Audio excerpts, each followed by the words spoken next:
Hello, students. How are you all? I hope you all are doing well.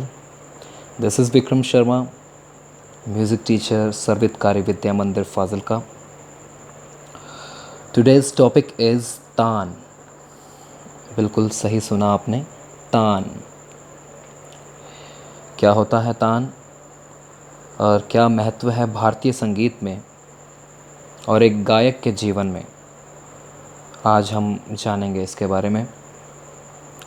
तो जब हम रागों के स्वरों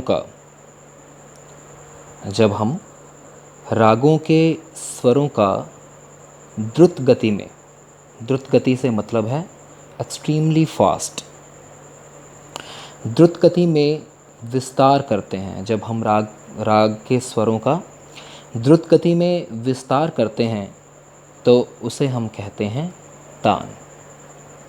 इस लाइन से शायद आपको उतने अच्छे से नहीं समझ आया होगा कि क्या है द्रुत गति और क्या है विस्तार.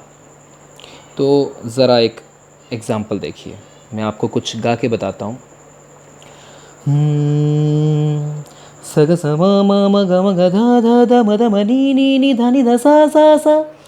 सग स म म म ग म ग ध ध ध म ध म नी नी नी ध नि ध सा सा.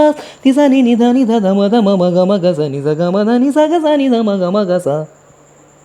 सुना आपने?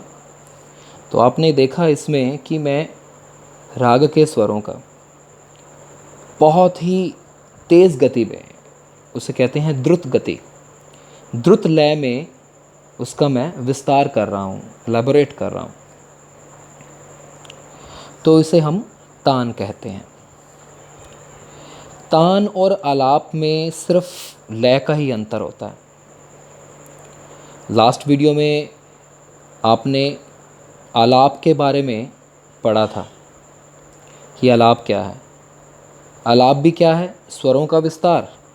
और तान भी क्या है? स्वरों का विस्तार. पर आलाप जो है वो विलंबित गति में यानी कि एक्सट्रीमली स्लो किया जाता है और तान एक्सट्रीमली फास्ट. तान में स्वरों का विस्तार बहुत ही तेज़ गति में किया जाता है.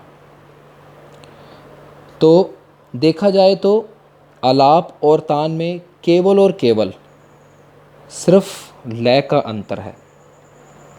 स्वरों को विलंबित गति में विस्तार करें तो वो आलाप है, और स्वरों का अगर तीव्र गति में, द्रुत गति में, द्रुत लय में विस्तार करें तो वो तान है.